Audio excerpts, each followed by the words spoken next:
Deputy commissioner Mirpur जनाब चौधरी यासर रियाज साहब,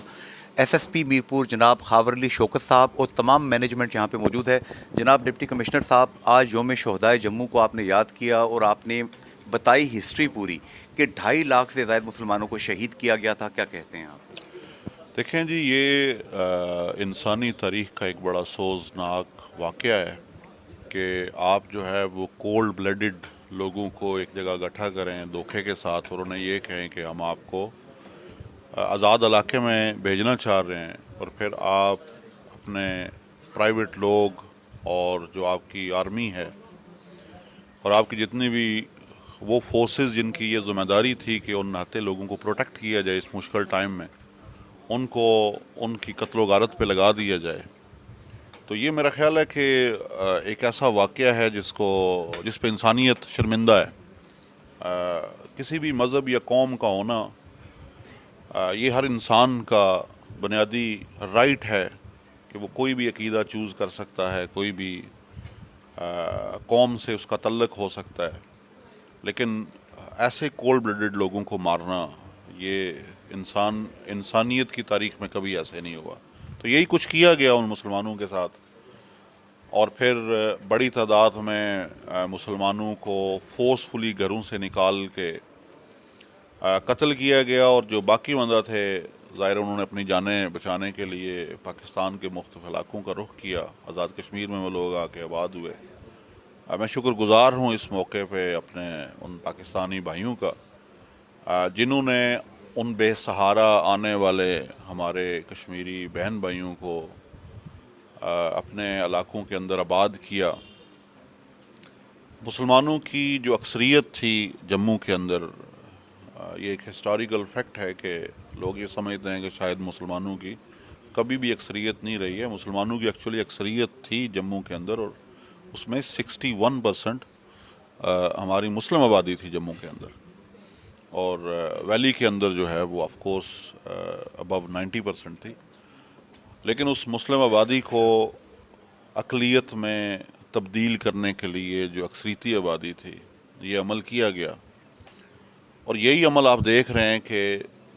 मोदी सरकार जो है वो वैली के अंदर भी रिपीट करना चाहती है। वहाँ पे वो लोगों को जुल्म और सितम का शिकार करके और बाहर से लोग ले जाकर आबाद करके, और बुनियादी तौर पे ये इसी वजह से करना चाहती है कि जो मुसलमानों का राइट है बुनियादी, जो अक़वाम मुत्तहिदा ने उनको दिया हुआ है, उसका अगर टाइम आए तो हम उसको विन कर सकें, लेकिन ऐसा कभी भी मुमकिन नहीं होगा, क्योंकि आप ये जानते हैं, ये हिस्टोरिकल फैक्ट है कि कश्मीरियों के दिल जो है वो पाकिस्तान के साथ लड़ते हैं, और उसकी वजह कलमे की बुनियाद है। ये एक बहुत बड़ी बाइंडिंग फोर्स है जो पूरी दुनिया के मुसलमानों को यकजा करती है, लेकिन स्पेशली पाकिस्तान और आज़ाद कश्मीर और मकबूजा कश्मीर की आवाम के लिए ये एक बड़ी स्ट्रांग बाइंडिंग फोर्स है। और आपको पता है कि यही दो कौमी नज़रिया है जिसकी बुनियाद पे वतन वजूद में आया। यहाँ पे आपसे जानना चाहूँगा जनाब चौधरी यासर रियाज साहब, मैं देख रहा हूँ कि मीरपुर शहर के जितने यहाँ पे तंजीमें हैं,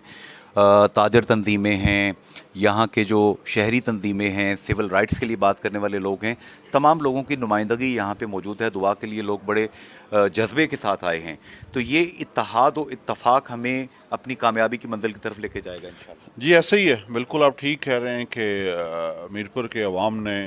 हमेशा ऐसे कौमी मौक़ों पे इत्तेहाद और इत्तफाक का मुज़ाहरा किया है,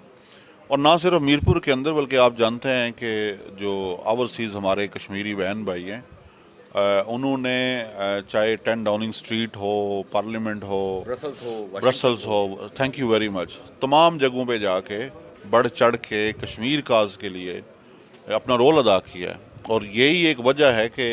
ये मसला जो है वो अभी तक हमारे ओवरसीज़ भाइयों ने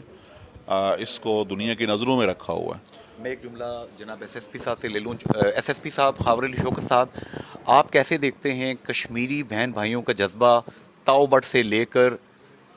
इफ्तिखाराबाद छम्ब तक, कोटली से लेकर आप भिंबर तक चले जाएं, हर जगह के कश्मीरी हर कौमी दिन के ऊपर इकट्ठे होते हैं, अपने मकबूजा कश्मीर के बहन भाइयों को ट्रिब्यूट पेश करते हैं, याद करते हैं। आप यूनिफॉर्म फोर्स का हिस्सा होते हुए अपने कश्मीरी जज्बात की अक्कासी कैसे करेंगे? دیکھیں اس میں بڑے ہسٹوریکل ٹچ ہے،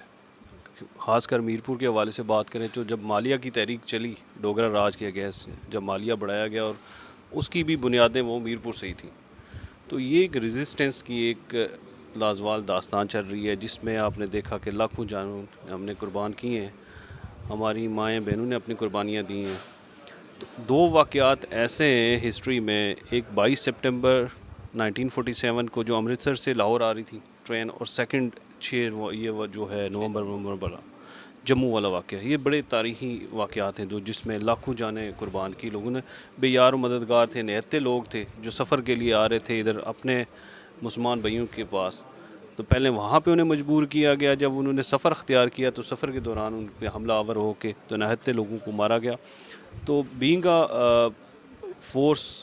ہیڈ آف فورس، تو یہ ایک بڑے جذبات ہوتے ہیں، آپ نے پڑھا ہوگا، واقعات پڑھیں تو رونگٹے کھڑے ہو جاتے ہیں کہ خشکوں میں ہماری بہنوں نے جو ہے نا وہ چھلانگیں لگا کے تو اپنی عزتیں بچائی ہیں،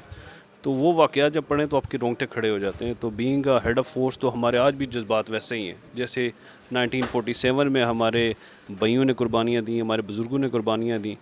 تو طاقت کے زور پہ بھارت نہ تو پہلے قبضہ اپنا جمائے رکھا ہے، اس نے کوشش کی ہے لیکن نہیں ہو سکا۔ اس کے ساتھ ہی کمپیریٹیولی آپ دیکھیں فلسطین کے جو سیٹلمنٹس ہیں جموں میں، اور دونوں ایک پیرالل چیزیں ہیں کہ وہاں پہ بھی اسرائیلی فورسز، اسرائیل نے بہت کوشش کی کہ سیٹلمنٹس کر کے تو ہم ڈیموگرافک چینج لے کے آئیں، لیکن وہ ریزسٹنس کو نہیں روک سکے۔ سیم آپ دیکھ لیں کہ جموں میں بھی بھارت نے پنڈتوں کی جو آبادکاری ہے اور باقی وہاں پہ جو اسٹیٹ سبجیکٹ رول کو چینج کرنے کی کوشش کی، اور وہ کیا بھی گیا، اور وہاں پہ بہت کوشش کی کہ ہم ریزسٹنس کو روک سکیں، لیکن ابھی تک وہ کامیاب نہیں ہوئے۔ جناب خاور صاحب، آپ کیا سمجھتے ہیں کہ راولہ کوٹ سے، غازیوں شہیدوں کی سرزمین سے ریزسٹنس کا آغاز ہوا؟ ہمارے ریٹائرڈ جو فوجی تھے یا جو حاضر سروس فوجی تھے برٹش فوج میں،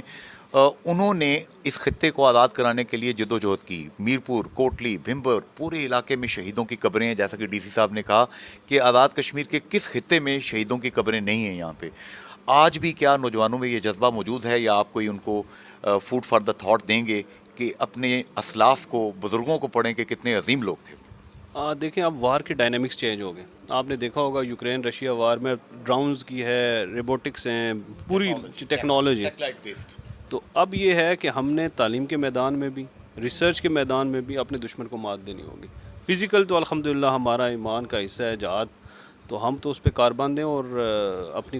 جان کی بھی قربانی دینے سے دریغ نہیں کرتے، لیکن اب جو دنیا ڈائنامکس چینج ہو گئے، ہمیں ہر میدان میں اپنے دشمن کو مات دینی ہوگی، اور بالخصوص کشمیری آزاد جموں اینڈ کشمیر میں آپ نے دیکھا ہوگا کہ لٹریسی ریٹ ویری ہائی ہے،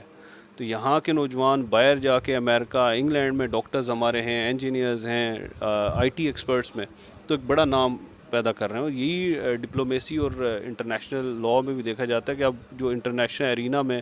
ہمارا جب انٹیلیجنسیا جا کے وہاں پہ کیس پلیڈ کرے گا کشمیر کا، تو اس کا زیادہ وزن ہے کمپیریٹیولی